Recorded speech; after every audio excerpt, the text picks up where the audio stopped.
Good afternoon, everybody. Sports Information Director Jacob Horton here, and we just want to welcome you all to episode 4 of AUM Athlete Access. Today's episode will feature our men's and women's cross-country programs as we're joined by players of the past and present in our virtual hangout session today. So what we're going to do to start the episode off, we're just going to have each panelist introduce themselves after I call on them, and they'll tell you their name, where they are now, when they competed at AUM, and what they've been up to in their professional endeavors since they've gone their own way. So let's jump right into this. And our first panelist we have today is Charlie Brooks. Hi, I'm Charlie Brooks. I was at AUM from 2013 to 2016. I got my MBA at the University of North Georgia, and now I am the assistant cross country and track and field coach for St. Edward's University in Austin, Texas. And yeah. All right, our next panelist is Holly Ann Swan.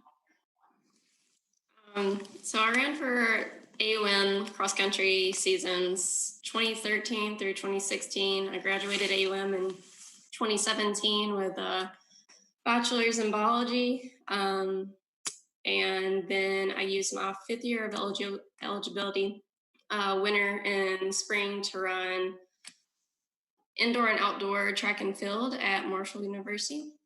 I'm currently in Huntington, West Virginia. During that 5th year, I got my master's degree in forensic science. And this past summer, I spent 2 months training in Texas for my career. I moved back to Huntington and opened a clinical toxicology lab that I currently manage.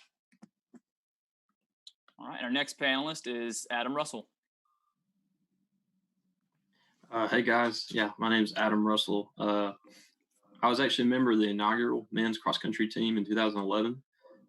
I was the fast guy then until my buddy Zach showed up and smoked me out of the water. So had a little time off and came back in 2015. And then I worked until I became a teacher this past year, and I became the head coach at Pinson Valley High School, which has been a wild ride. So other than that, just working on my 4th year of marriage with my wife, Meredith, living back in Trussville, Alabama, and just trying to make it through this pandemic. Well, Adam, that's a perfect segue because that brings us to our next panelist. That's Zach Solly. Hi, everyone. I ran cross country at AUM from 2012 through 2016. And I graduated in 2016 with my degree, a bachelor's in kinesiology, and went on to start medical school in the fall of 2017 at UAB. So I'm currently about to begin my final year of medical school up here in Birmingham, Alabama, and I'm just kind of waiting for the wild ride ahead. It's going to be our final year of school in the middle of a pandemic, and trying to find a residency position next year. All right. Next, we have current student athlete and a member of the 2019 team, Jordan Cole Chico. I'm Jordan. I currently run for AUM, and I'm majoring in biology. All right, and our next current student athlete is of the men's team. That's Ryan Holzer. Hi, guys. My name is Ryan Holzer. I'm a current runner here at AUM, and I study mathematics and free engineering. All right, next, we have another former runner and a current graduate assistant for our cross-country programs, and that's Danielle Riggs. Yeah, I ran through the 2014-2018 season and graduated with my Bachelor's of Fine Arts with a concentration in graphic design. Now I'm back again for my MLA and grad assisting. So it's been pretty fun. And last but not least, we have head coach of the Warhawks men's and women's cross-country team, Coach Ryan Thompson. Coach, if you don't mind, can you just give our audience just kind of your career backstory and coaching and how you got to AUM? Yeah, so I started at Charleston Southern University. Well, I started at College of Charleston as a GA like Danielle, and graduated, and Charleston Southern University across town had a position come open, and there's my daughter in the background. She'll be bombing us, and I'm sure our son will Zoom bomb us here in a second. But we was at Charleston Southern for 8 years, and my wife and I just kind of were getting tired of the beach scene, and so we moved out to Colorado, and then we were there for about two years, And then she got a job back in Alabama, and I didn't think I'd ever move back to the state that I grew up in, but we did. And I was actually working at a running store in Auburn. It's not around anymore, but it's called Big Dog Running. And it was weird. I got a text message from a buddy of mine in Charleston saying, "How far is Montgomery, Alabama from you?" And I was like, "It's like 45 minutes. Why?" And then about 2 minutes later, I got a text message saying from another buddy in Birmingham asking what my cell phone number was, because he had heard that there was a position open at AUM. And so it was just really weird, the coincidence that they both were texting me on the same day. And I had actually interviewed at the University of Montevallo back in 2011 for their cross-country position with their then AD, Jim Herlihy, who happened to be the AD at AUM when all these guys are texting me about the position at AUM opening up. And so threw my resume in, and I guess I'd already been on Jim's mind, and so got the call and interviewed. And it was funny because I really didn't know what I was getting myself into in terms of where I didn't know anything about the transition to Division II.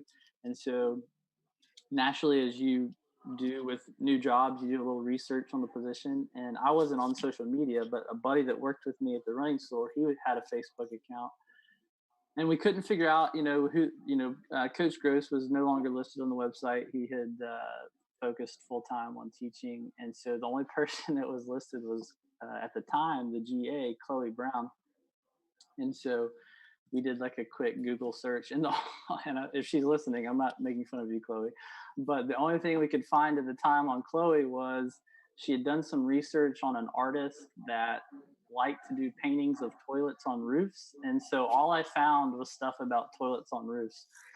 And so I'm thinking, okay, that's their GA. And then I saw that the girls had finished third in the conference for SSAC that year. And so I was like, oh man, I'm inheriting a really fast girls team. It'd be awesome. Maybe we can qualify for NAIA Nationals.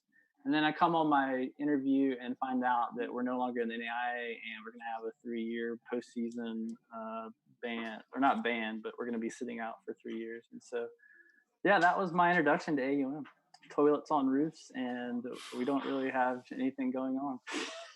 It's great how things like that work out, and you come full circle, and just kind of the stuff that, like you said, just the initial things you found out. It's funny how all that stuff kind of works out. Well, thanks to our fans also for tuning in today. Please feel free, whether you're following us on Twitter, YouTube, or Facebook, please drop us a comment, ask us a question, and if we have time during the episode, we'll get to it and be able to see if we can answer that as best as we can. But now that we've kind of gotten familiar with each other, we're going to segue to some questions for everybody. We'll start with our current student athletes. And obviously, we wouldn't be in the situation we're in right now, and wouldn't be having this Zoom chat, obviously, being in a situation, if not for what's happened over the last few months with the coronavirus pandemic and having to take part in quarantining ourselves from the public and things like that. But for Ryan and Jordan, can you guys just talk a little bit about this quarantine period and just how it's affected the way that you've gone about preparing for this upcoming year, kind of both mentally and physically? Has anything really changed for you guys as far as how you're going about with preparing? I'll go first. Okay. Yeah, it's been a little hard. I've definitely gotten to spend a lot more time with my family than I ever thought I would have. But I remember in the spring, which wasn't very long ago, we had just we were preparing to run at Montevallo, and my older sister runs there, so I was excited to go get to run at her home turf, like compete against her, whatever. And we had been training for that race. It was our first 5K of the track season, and we had some really tough workouts before. And so coach put it kind of all in our heads, you're going to PR. I expect you to PR. I expect you to PR at this race. And so all of us were ready, and then I remember one day we came out of the training room, and I saw coach just chilling on the bench outside. And I was like, "What are you doing, coach?" And he's like, "Well, I don't have a job right now." And I was like, "All right, cool." And so that was when it kind of hit. I was like, okay, this kind of sucks.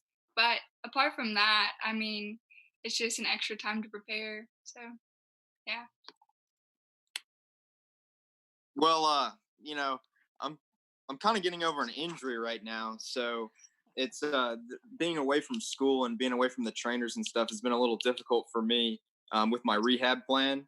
But luckily we have really qualified people at AUM that have been helping me out, and we've kind of got the plan and the everything figured out for how I'm doing it at home. But aside from that, preparing for next season for cross country, right now is the time where we'd be running at home anyways. And that's kind of the beauty of our sport, is that we're able just to run at home, and we don't need a field or a court to practice on all the time. We can kind of get the miles in by ourselves. So I mean, it's not going to be too bad, I don't think, with the preparation. So. Cool. And just for our other panelists, how has this affected you guys, just in terms of workload, things like that? Has anything changed for you guys since this whole period has begun, in terms of just getting work done and being productive and things like that? Definitely, it's been a bit of a challenge to try and stay busy every day.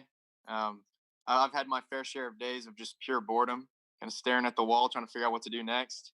But now I've kind of got a couple activities that are keeping me busy, a couple odd jobs, a couple things like that I've been trying to keep my mind sharp doing. Otherwise, I think I'm just going to go insane sitting around here. Wait, well, Danielle, it looks like you've been doing a lot of dog walking and dog wrangling over this period. We were talking before this started. You said you were out of town, not at home, but I was hoping maybe they can make an appearance. Do you want to give a shout out to your four-legged friends today? Oh yeah, Gus and Millie, here they are. And we walk the trails at AUM quite a bit. They've enjoyed the quarantine, so at least it's a win for somebody. It's been pretty fun. They've been keeping me kind of sane since, I just walk them a lot and in my spare time. So that's been nice. I can imagine. Yeah, I know if for the people that have pets, I'm sure they've been spending more time with them, and the ones that don't, I'm sure the idea of getting one has at least come through the head once or twice. Coach, man, the beard game is about as strong as I've ever seen it. How long have you been working on that? So we are going on, what's today? 17th. We are starting month 7. Holy cow. The longest I've ever gone is 8 months, and that was when we were in Charleston. And so we're going to try to beat 8 months. And so far, with the temperatures being relatively mild, it's been fine. But once the heat starts to turn up, and then running with it gets nasty. So we're going to just a lot of conditioner, using my wife's expensive shampoo and conditioner on it. And it's really nice today, believe it or not. Normally it starts kind of going all over the place, but for the call, I wanted to make sure that it looked presentable. And you really can't see its depth because it's kind of dark right now. But yeah, so we'll see. So yeah, how's been working with wearing a mask? I know when I go out in public, mask itch is very real, and there's times when I just want to rip it off and start scratching my face like a wild animal. You having that same kind of problem when you go out in public and have to wear a mask? Yeah, it's gotten pretty I can't really replicate it, but this part sticks out down here, so it looks pretty ridiculous when I go into places with a mask on. And usually the people will ask me to show them the beard, so I have to take the mask off to show them how big it is. But the first time I grew it, Halsey, who you saw, she was 2 years old, I think, and she and I were by ourselves at our house in Charleston. My wife was, I guess, at work, and I went upstairs to shave, and when I came back down, she burst into tears because she didn't realize who was here. And so with our son, who's 3, it'll be interesting to see what he does when I do finally shave, if he's going to freak out. But at the same time, if I close my mouth, it looks like it's a built-in air filtration mask already. So I didn't think about it that way. Yeah, you could already really almost have your own mask kind of built in, almost like a defense mechanism that some animals might possess. Well, hey, on a side note, just my professional, just unbiased opinion, I think that you've got probably my favorite birthday of anybody on staff and maybe in the world for that matter. What do you think? When it comes to people born on August 10th, what do you think it is about it that just makes them just so special? It's just there's only a few times of year that, really you can take time to set aside for just a moment of gratitude for those people. And that's what I think of August 10th. Yeah, I mean, you got people like here. I'm going to just name a few off. There's of course yourself, Kylie Jenner, John Morant, Antonio Banderas, Herbert Hoover. I mean, the list just goes on and on of all these great people that were born on August 10th, and they're just doing their part and making the world a better place. Absolutely. Well, hey, we'll get a little more serious here with our for our other panels. I'm going to keep asking some open-ended stuff, and we'll get into some more individualized stuff here soon. But what have we been doing to kind of keep ourselves busy? Are we exercising? Are we reading? We kind of doing more what I'm doing: Netflix, PS4, and shopping apps where you can spend way too much money in one visit. What's kind of been the consensus of the way we've been occupying our time here during this? I've just been trying to run a little bit. I read a book. I actually did that, so I was proud of myself. Where'd it go? Oh, wow. Okay, here it is. I recommend this, guys. This is an awesome book. If you haven't read this one, no pun intended. But Ben Malcolmson has a really good story. Went to the beach last week, playing a little bit of disc golf and ball golf, and yeah, that's about it. Oh, nice. You ever played the one at AUM, Adam? Oh yeah.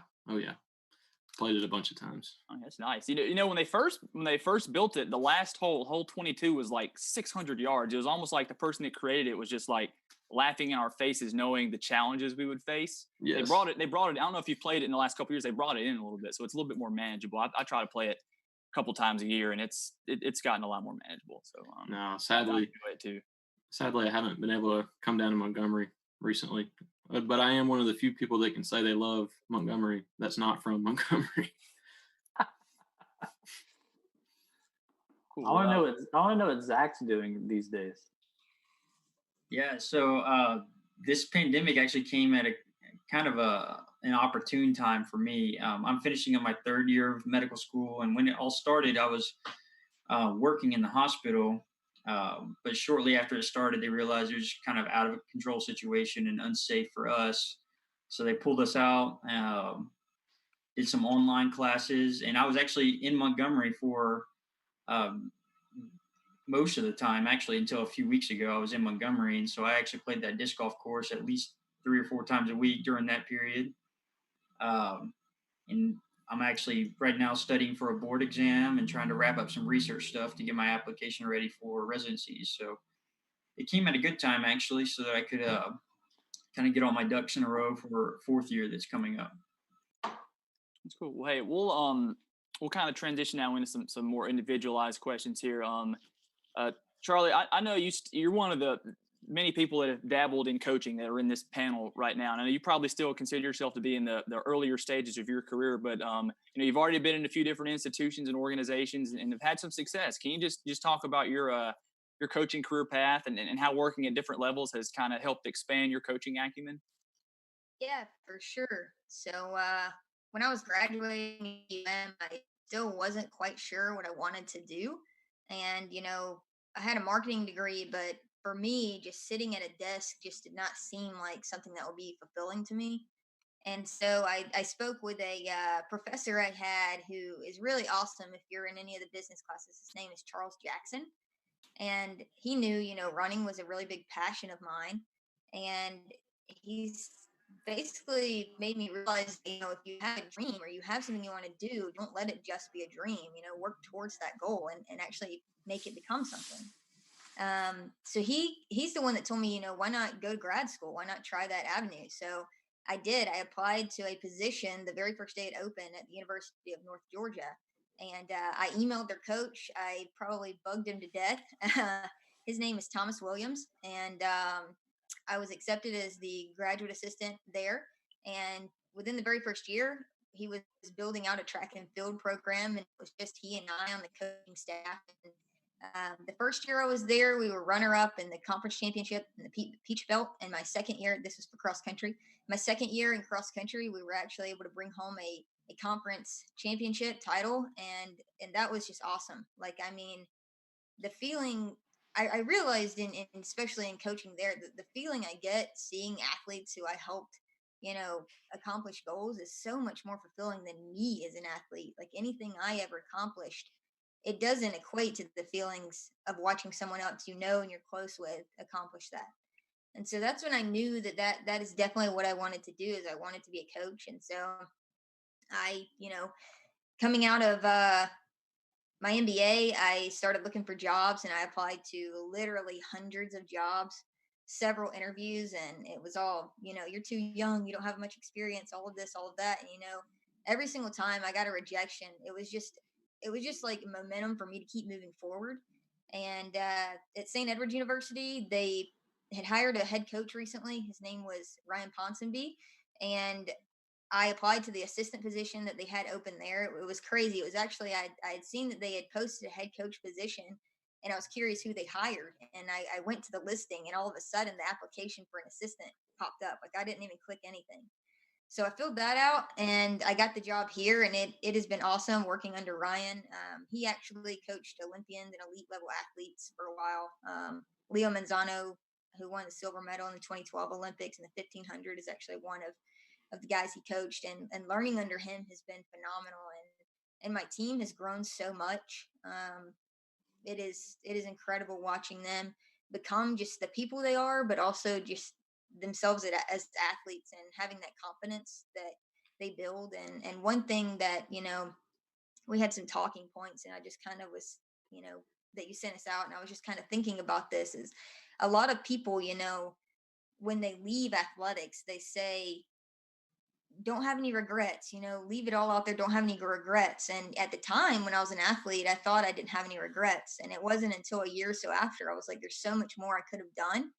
And I'm actually okay having those regrets, because I've been able to lead other people in the way that I feel like I'm able to use some of the regret that I have to say, hey, you don't want to leave this place without doing X, Y, and Z. You don't want to say you didn't give it your all. You don't want to come out that way, because I know how that feels. And I really think that it's kind of helped me relate to athletes more in that sense. And as a young coach, I truly think one of the big things is becoming a student of the game.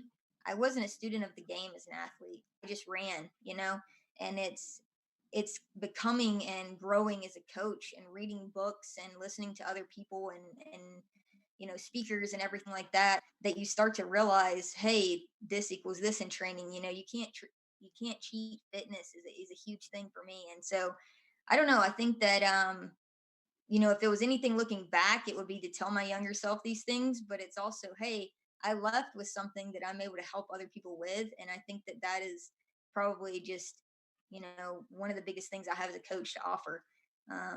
Hope I didn't just go on a tangent there, but anyway. That's all great stuff. I think that's all, especially people that have been a part of this program, and maybe even they're interested in this program. They like to get insight from former athletes and kind of see where they are. And I think that's all golden stuff. So we appreciate that, Charlie. And Holly Ann, you've kind of paved an interesting career path for yourself as well. You currently manage your own forensic lab. Can you just talk a little bit about that and what the day-to-day responsibilities are in that role? Yeah, hopefully I don't cut out. The internet's being a little weird. This was just a very interesting opportunity. I was hoping to go the forensic route. This is more of a clinical toxicology route. It was just really fascinating being able to stay here in Huntington. I was hoping to stay around the area because I really loved being able to help the track team my second year in the master's program, and I love the area. And I just kind of wanted to be close by. And this opportunity popped up. The main lab in Texas wanted to open a clinical toxicology lab here, because currently West Virginia itself doesn't own or doesn't have a clinical toxicology lab. So all of our Medicare and Medicaid samples are going out of state. So we wanted to bring those back into the economy. And I really wanted to use my knowledge to help them open it. And when COVID started getting crazy, it was a little concerning, because the toxicology that we do isn't necessarily an essential thing. So I was a little worried about where we would go from in that direction. Thankfully, our sample volume did drop off. However, the main lab is working on running COVID samples, and we've been able to kind of shift gears and help them with that. Yeah, I was about to say, how much now during this time has shifted from what your normal responsibilities would be to more COVID-based stuff? Is that kind of as you're talking about there? Is it you're more towards just kind of helping out as much as you can towards, whatever you can do towards this pandemic? Yeah, so our sample volume was almost obsolete, so we had to completely shift, nearly 98% towards helping COVID. Right now, it's starting to trickle back in talks, so it's a mix in talks and infectious disease. So I'd say we're probably like 85 and 15% now, 85 infectious disease and 15 toxicology. Cool. So you're going to have a vaccine for us pretty soon then, right? I hope so.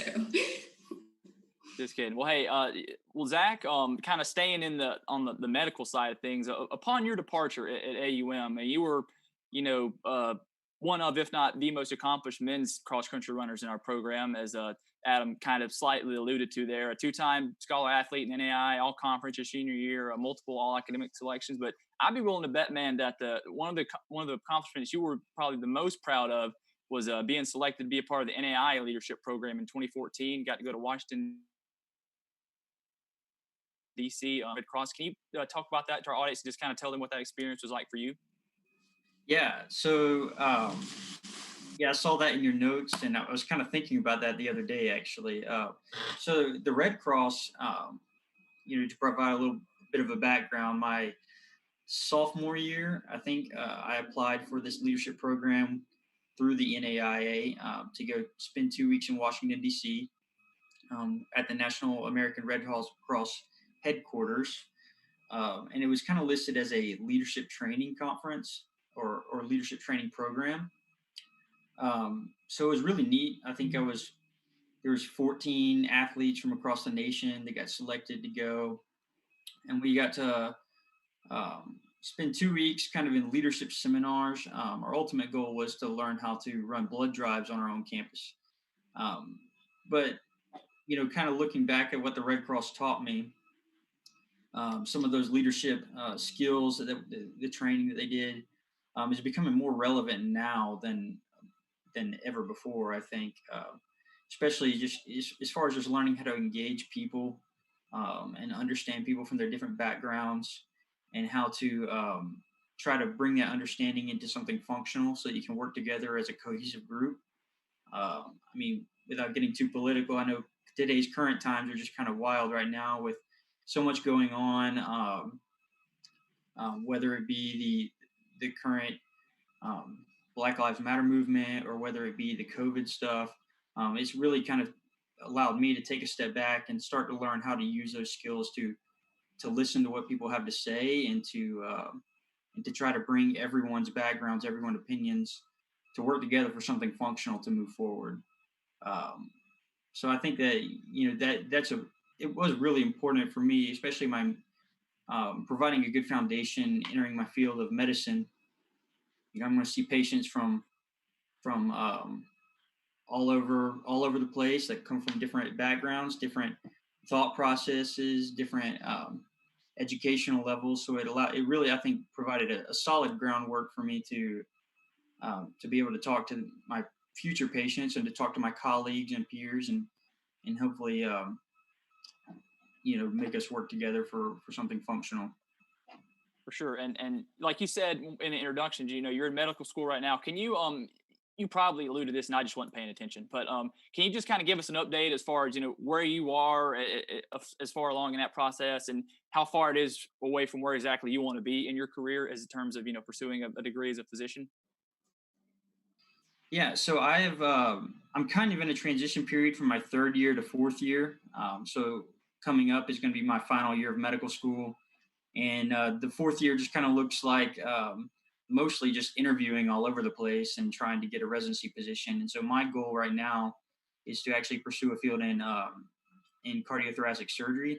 So I'm looking at a lot I've still got about 8 to 10 years of training beyond medical school before I will complete all of my training and will be an own independent physician. So I got a long ways to go, but I'm excited about that journey because once we get past this year, um, it's going to be a lot different. We're no longer going to be in the classroom, studying all the time. It's going to be much more of being on the job and learning from my attending physicians and my other people in my residency cohort. So it's going to be a lot more on the job training. So it'll be a lot more enjoyable than the studying. But I'm still excited about what lies ahead. It's just got to prepare myself for the long journey. And interestingly, long distance running and cross country training, I think is teaches you all the lessons that you need to be able to sustain something like this, and all those cliche things people tell you with athletics about learning dedication and perseverance and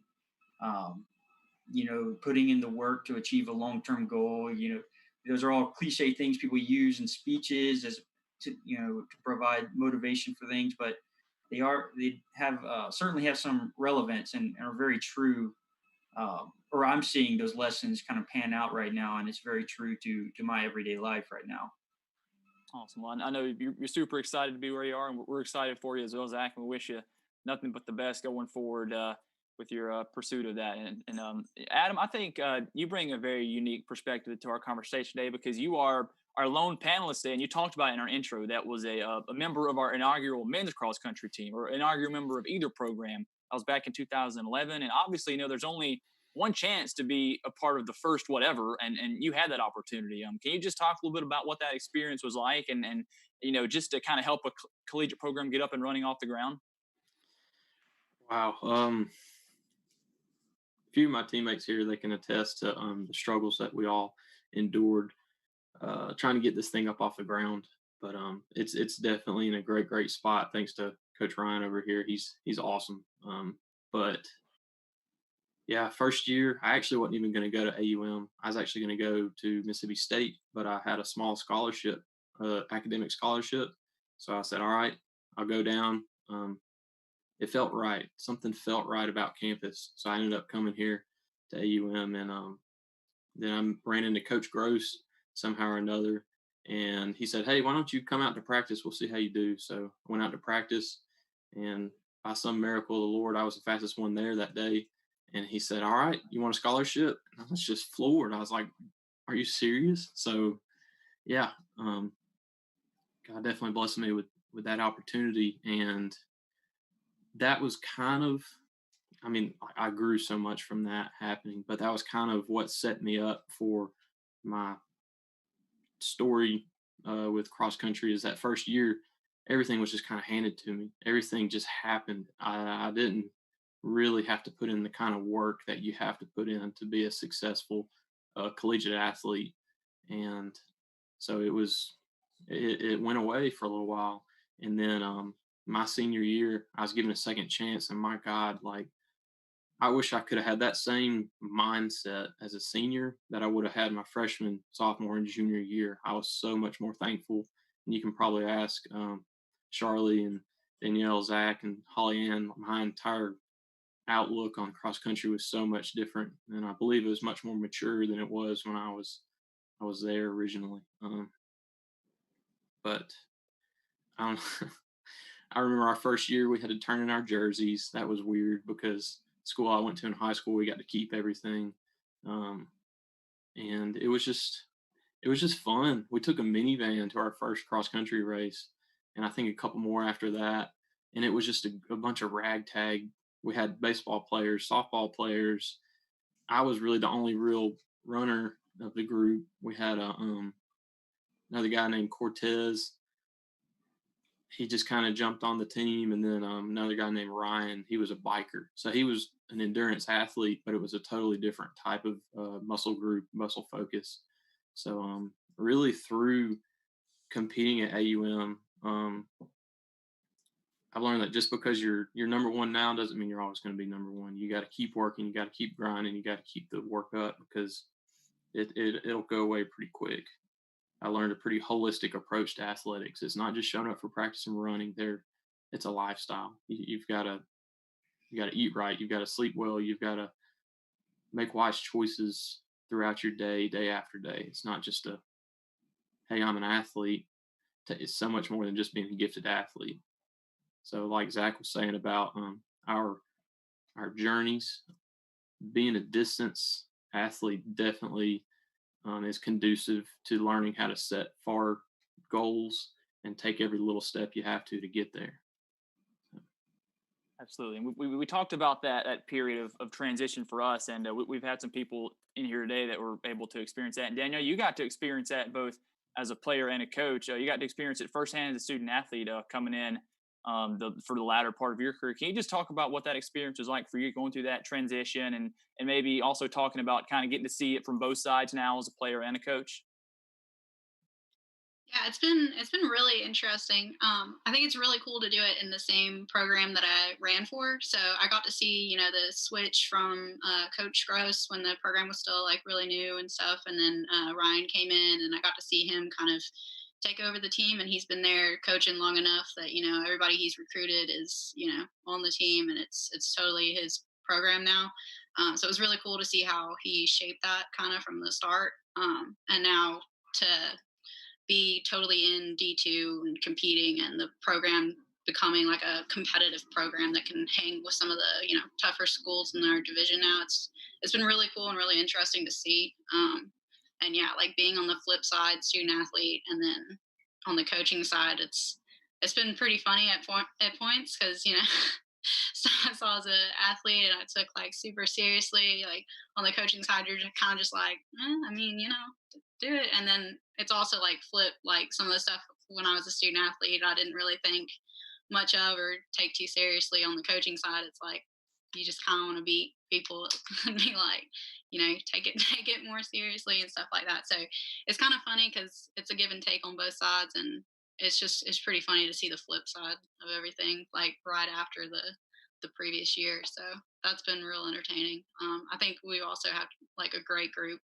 So the student athletes have been phenomenal. Like I love all our freshmen, and of course, it's pretty fun to coach some of the people that I ran with. So teammates are now runners and that kind of thing. But it's been real fun. Yeah, I've learned a ton just under Ryan as a student athlete, and now on the coaching side. So it's been cool.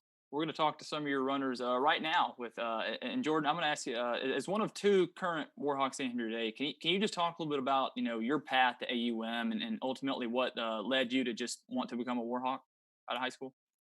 Yeah, so like I mentioned before, my older sister ran collegiately at Montevallo, so I knew like I wanted to run collegiately. That was in my mind, and I have family that went to AUM. My dad got his MBA from AUM, so I knew it was a good school. And so I kind of did some research. I reached out to Coach Thompson, and so he was like, just come for a visit. So I brought my parents on campus, and I remember when we left, my parents got in the car and they were like, that guy knows what he's doing. And so it kind of sold me. Like the campus felt like home. Like Coach, he cared about, like, it seemed like he cared about us more than just athletically. Like he cared about us like as people. He saw us more than just his athletes. And that's kind of what stood out to me.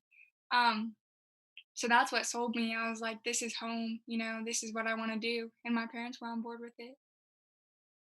Awesome. Well, thanks for that very heartfelt answer to that.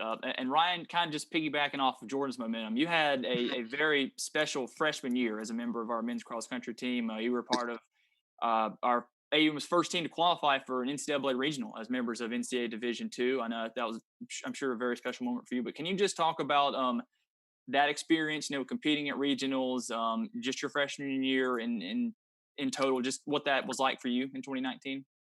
Yeah, no, it was an extremely memorable experience, not just for me, but for the whole team and for the coaching staff.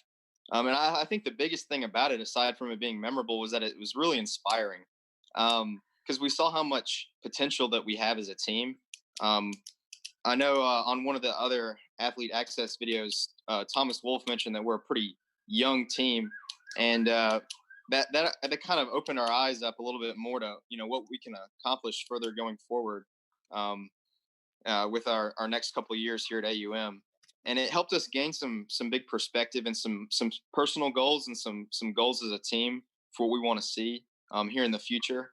But I mean, it was just so cool to see it all unfold like that. I never personally saw myself ever being able to be a part of something like that. So it was really special for me to stand on the line that day and, compete with AUM. So. Awesome. Hey, we've got a question from our other grad assistant, Michael Johnson, who wants to know, this is kind of a collective just for anybody that wants to chime in. What was the coolest place that you got to race at while competing at AUM and why? So just anybody feel free to chime in and give your response to that.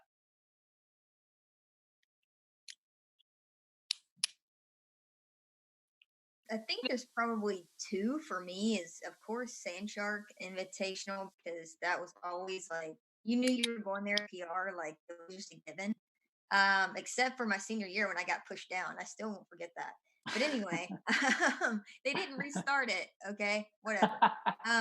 They did. I still have the bib, and it has like mud all over it. But anyway, another place, and Holly M might be able to help me out with this. I don't know what this place was called. It was my very first year, so I was actually a transfer to AUM. So it was my sophomore year, Holly M's freshman year. So we got to experience a lot of firsts together on the team. And I want to say something like Southwestern, but I feel like it was like somewhere in like. Was it Southern Wesleyan? Yes. It was the hardest course I've ever done. Like, I don't even consider that a cross country race. Like it was terrible, but it was so cool because we like went and watched the guys race, and we found like a tree house in the middle of the woods, and we like got on top of it and just could see all of the guys in the woods just like going up all these hills.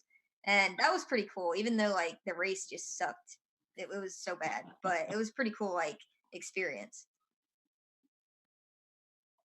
Mine was probably definitely the Queens race in Charlotte.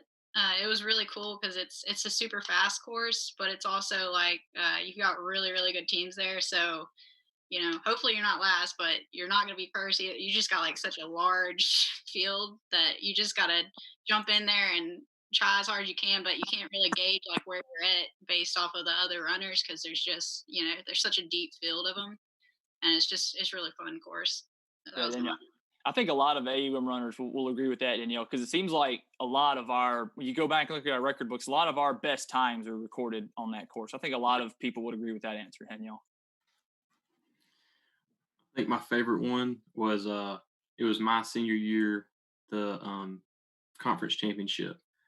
Started out great weather, overcast, and then bottom fell out, and it went from, all right, we're going to do the best we can today, we're going to run PRs, we're going to try and place well in conference, to all out mud run. All right, guys, let's just finish the race. And it was awesome. And there was a lot of fun times after, because where our tent was, a lot of water had pulled up, and we were just having fun being college students out there. So yeah, I know a few others were there for that one. That one's a lot of fun. It just turned into one big steeplechase, huh? Yeah, yes. I definitely ate it like a half a mile into that run. So I hated the actual race, but it was super fun. Yeah. But at least you weren't like Adam. He intentionally ate it for a picture. I still reference, like, I'll show people that picture from time to time. That was, I can't remember who took that, but it was perfect. I think I made it my entire career without running in the rain at all. Until then. Racing in the rain until that race. I agree with that. That was the same. Kind of going off of what Danielle said about Queens, I remember at the starting line, you could see like just runners for, I don't even know, like you couldn't even see the end to it. And so like coach had told us this was a super flat race, so the expectations were high. I remember like I was sweating before the race even started. I was so nervous, but it was, oh my gosh, it was so much fun. Like I remember like in the guys race, there was so much dust that Dennis on the guys team, his hair was white. So they said he aged 60 years in the race. It was kind of funny. But it looked like 60 years that day. That was pretty fun. Am I allowed to jump in with? Yeah, sure. Absolutely. far? Mine, I've got two. One would be University of Alabama. That would be 2016, my first year there, because it's the only meet I've been to on cross country. Track, they do this all the time because track meets will last multiple days at times. But they had a hospitality set up for coaches. So there was like donuts, bagels. So I don't even know, I don't know. Holly Ann, did I tell you to go warm up? And normally I'm like very kind of anal with the warm up for the teams, but Chloe and I were just down in I did notice that you disappeared for a while. Yeah, we were. And then Chloe stayed. She ended up talking to like every Tennessee's coach, Alabama's coach. I don't know what she was talking about, but we had these like crazy little credentials and we just kept going in for coffee and donuts. Sadly, they canceled. They don't do that race anymore. And then my second one was this year at the University of Florida. And Florida, the race starts at, what time is the first gun goes off at like 7 o'clock their time, or maybe even 6:40 their time. And so when you get to the course, it is pitch black dark. You can't see a thing. And I didn't realize that we were literally walking down a very steep hill to get to where we were going to set up our tent. And so when the sun came up, I just remember seeing this huge hill that they had to run up 3 times. And I was just like, oh, crap. And so, before the races go off, you huddle your team up. And normally I say something that's very just kind of generic, hey, whatever. But I remember this race, for some reason, I was like, the guys ran first. And I was like, guys, you've got to get out. You've got to get out. It's a huge field. It's going to be fast. And it was University of Florida was there, like all the big time D2 regional schools for the South. North Florida, I can't remember who else. And it was the only time my team has ever listened to me. And I think within the first half mile, we were 4th overall in the entire race, beating the University of Florida. And so I realized at that point, it was either going to be like, our freshman Kenyan dude, Dennis, that you've already mentioned, he was, I think, 5th overall in the entire race. And I'm thinking either we've got a stud on our hand or poor guy's about to die here in a second. And, it was either going to be a really good day or it was going to be, a quiet bus ride back to Montgomery. But it ended up being a good day. But anyway, I was just, that race sticks out. I could imagine for sure. Well, hey, as we're coming up on the hour mark, we're going to start wrapping things up. We're going to hop in the DeLorean really quick and travel back to the year 2013, which, of course, is a year that all of our former runners that aren't affiliated with AUM anymore we're all a part of the cross-country program. So what we did before the episode started, I had them fill out this list of questions that all have this recurring theme of the year 2013. We're going to review some of those and see who knew what they were talking about. So our first 2013 themed question was, this wintry Pixar film was the highest grossing movie of 2013, brought in over $1.2 billion worldwide at the box office. Of course, the answer, your options are Monsters University, Frozen, Despicable Me 2, and Fast and Furious 6. Obviously, the answer is Frozen. Everybody except one person answered that. I'm not going to make that person reveal themselves. I'm sure they are embarrassed by after reading it and answering it. They didn't get that. But yes, Frozen, your highest grossing film of 2013. A little bit of factoid there. Our next question, this song spent a 2013 record 12 weeks at the #1 spot on the Billboard Top 100, was also used in a Beats Pill commercial. I just remember that about it just being kind of a really weird thing. Options were Locked Out of Heaven by Bruno Mars, Roar by Katy Perry, Wrecking Ball by Miley Cyrus, or Blurred Lines by Robin Thicke. The answer, Blurred Lines by Robin Thicke. Only one person had that. Who gave us that answer? Was you, Charlie? That was me. Nice. That was Nice my alarm clock sound, because at the beginning it says "Everybody get up," and I thought it was cool, but whatever. Anyway, that's all. That's really cool. That's very fitting. Was not Roar or Wrecking Ball. The Wrecking Ball got the most votes there, but it was not. I think it was #1 for a handful of weeks, but not for 12 as Blurred Lines was. All right, our next one. This viral dance swept the nation in 2013 and was seen in locker rooms, restaurants, and even some classrooms. It involved large numbers of people, and it started by just one person dancing alone to music while the rest of them acted like nothing was going on. Then they all eventually joined in. That was the Harlem Shake. The other options were the Dougie, the Stanking Leg, and the world-renowned Charleston that is coming up on about 100 years of age now. But we had 5 answer the Harlem Shake. I'm kind of wondering what was going through the minds of the people that didn't answer that, but that's okay.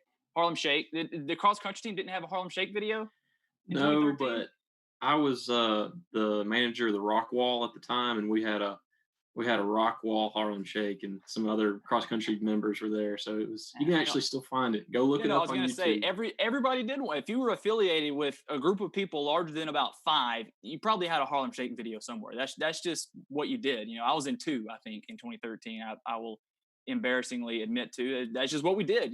We just didn't think anything about it. We just did it. And then our last question, and we incorporate our sisters university and Auburn University, the people that kind of oversee what we do. They used this play to knock off Alabama, who was ranked number 1 at the time, in the 2013 Iron Bowl, which has been dubbed to some by one of the greatest plays and finishes to a college football game ever. That was the kick 6. So those are just some of the answers there. Not the field goal flop or the return that burned or the prayer in Jordan Hare. Looks like most of us got that one right. And then, of course, I had to throw in an added bonus of who has the best beard in the chat. And Coach Ryan obviously overwhelmingly took that answer. He got every single vote. So it's really, it's really not a kind of comparing, not apples to genetically modified oranges, if you want to call it that. So that's kind of where we were with that question. But as we get near the finish line here with what we're doing today, no pun intended, we'll leave you guys with these remarks as we get ready to wind down. Our student athletes and Coach Thompson, I'm just going to ask you, can you just talk about what you've taken away most from being at AUM and being a part of the cross country program, and just kind of how it's helped shape you into who you are today? Who do you want to go first? Just whoever. It's kind of an open-ended thing. If you want to talk, Coach Thompson, you're more than welcome to. Yeah, I mean, honestly, for me, all joking aside, I left Charleston Southern, the small Division I school in the Big South, just frustrated with the coaching world. I was, just felt like I was beating my head against a brick wall day in and day out. And we were able to experience a little bit of success with those teams that we had. I was just the distance coach. I wasn't the head track coach. And so, being in Colorado, I was a ski bum essentially. I didn't do anything related to running. And so I was hesitant to take the AUM job, to be quite honest with you. I didn't know if I really wanted to get back, because I think any coach will tell you that, if you truly care, there are days where you come home just emotionally spent, and you just kind of question, am I doing the right thing? When an athlete makes a decision that you don't necessarily agree with, they have to live their life. You can't live their life for them. And a lot of times it's frustrating to sit back and watch them make mistakes, but you have to.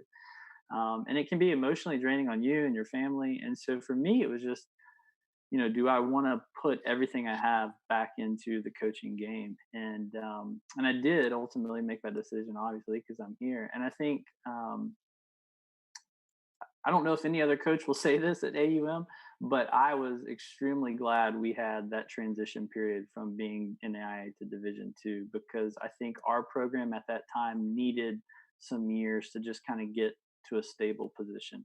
Not that they weren't unstable. It just, like all of the former athletes have said, they realized, it's not just about running, but it's, our sport is a lifestyle, and you go out for these long runs and you build really deep friendships with people, because you got to find something to talk about. And oftentimes you start talking about personal things and problems, whether it's boyfriend, girlfriend, whatever you have going on, all that type of stuff. And so we were at a spot back then to where we just needed to get a core group of kids into the program that were going to buy in and make the transition to Division II. Because I knew that we could be good. I mean, we're in a great location with Montgomery, in terms of our access to Auburn, Tuscaloosa, Birmingham, Atlanta, we're essentially located. And so, but I knew we needed some time so that we could put a good product out. And so for me, it's just been exciting, because administration lets me do my thing, and we've been able to experience the success so far. We're getting there, and now that we're fully into Division II, being able to now let the team see what I knew when I was at Charleston Southern of what it's like to compete on the national stage. Like Ryan was saying, the guys got to fly down to Florida, getting to go on a plane, and just really experience what it's like to compete on a higher level. You start to really instill like what it means to be a true college athlete. And so it's been nice for me to grow as a head coach, because this is my first head coaching role, and to reinvigorate the passion for coaching. Because like I said, I was in a dark spot when I left Charleston Southern, and my wife is the one that moved us back to Alabama, and I was not ready to give up the skis and the snow and all that good stuff. But and if you're ever around me, or if you're on the current team, you know that I love Colorado and skiing. So it's not like I don't talk about it ever anymore. So Jordan, Ryan, your turn. Well, I think the biggest thing is just being surrounded by like-minded people has been the coolest part about it, because we kind of help each other grow, and we kind of challenge each other where we need to be challenged, and that's helped us grow a lot as a team and a lot as individuals. Initially I never imagined that I was going to be a college runner or be running at AUM or anything like that. So when Coach Thompson gave me the opportunity to come run at AUM, I showed up to practice the first day like super, super nervous, because a bunch of these people walked out who I kind of like looked at as legends when I was in high school. Like some of these people that I remember racing against, that I just was like, I mean, these guys are just amazing. So I mean, and then the AUM family just kind of welcomed me in, and just everybody, like all the new recruits, just they're so welcoming. And it's just neat to have a new family, and just to continue to grow with each other, and challenge our dedication to running, and just learn to appreciate the sport more and more every day. Yeah, kind of going off of what Ryan said, like we're always there to challenge each other, whether it be academically, athletically, like keeping each other accountable, like go to the training room or make sure you eat right, whatever it may be. Coach always tells us, if you put in the effort, like I'm going to show up. And if you 100% give your all, then there's nothing else that anybody can ask for. And eventually, like it pays off every single time. It pays off. And he kind of proved that, especially kind of going into this this whole D2 thing. It was definitely overwhelming, but he kind of proved to us that if we show up every single day and we give our all, it's going to pay off. So, I also had to say that because that helps reinstill that I'm showing up. I'm just kidding. Make sure I'm doing the right thing. Well, we appreciate you guys hopping in today. We're kind of coming up on that 1 hour mark, so we're gonna kind of wrap it up. A big thanks to all of our panelists for just taking the time to hop on this Zoom chat and talk about our cross country program, and just how each person in here was able to contribute it and help it grow into what it is today. As always, we thank our producer Jason Martin for getting our Zoom chat out on Facebook, Twitter, and YouTube.